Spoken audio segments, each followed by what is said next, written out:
Assalamualaikum warahmatullahi wabarakatuh.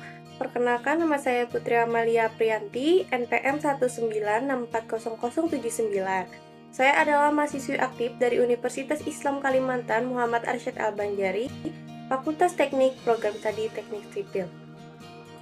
Saya membuat video kali ini untuk memenuhi tugas dari Bapak Adi Surya STMT, NIDN 1126058001. Ya, pada video kali ini saya akan membahas tentang sejarah K3. Langsung saja kita ke pembahasannya.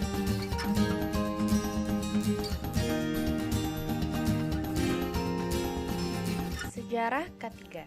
Sejarah keselamatan dan kesehatan kerja tidak dapat dilepaskan dari perkembangan industri sebagai tempat kerja. Sejarah keselamatan kerja di negara Indonesia atau K3 dimulai setelah Belanda hadir ke Indonesia pada era ke-17.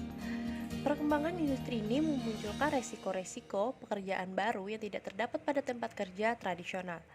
Pada saat manusia mulai memutuskan untuk bekerja memenuhi kehidupannya, maka pada saat itu pula K3, keselamatan dan kesehatan kerja ada. Pada saat bekerja, mereka mengalami kecelakaan dalam bentuk cedera atau luka. Mereka dengan menggunakan akal pikirannya berusaha mencegah terulangnya kecelakaan serupa.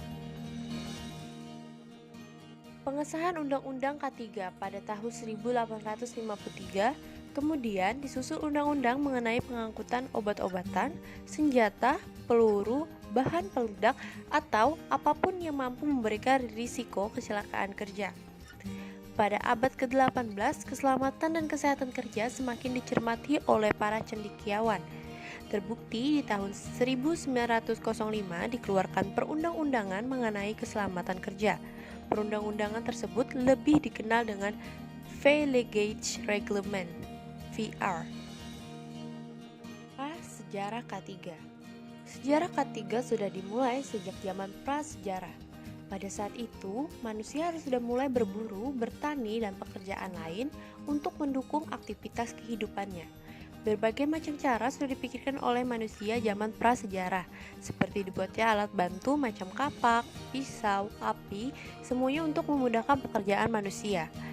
Manusia zaman prasejarah juga bisa berburu dengan berkelompok. Hal ini tentunya memperkecil risiko selama berburu, karena ada rekan sekelompoknya yang siap menolong jika muncul kejadian yang tidak diharapkan. Era Revolusi Industri.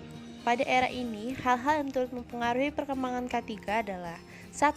Penggantian tenaga hewan dengan mesin-mesin seperti mesin uap yang baru ditemukan sebagai sumber energi.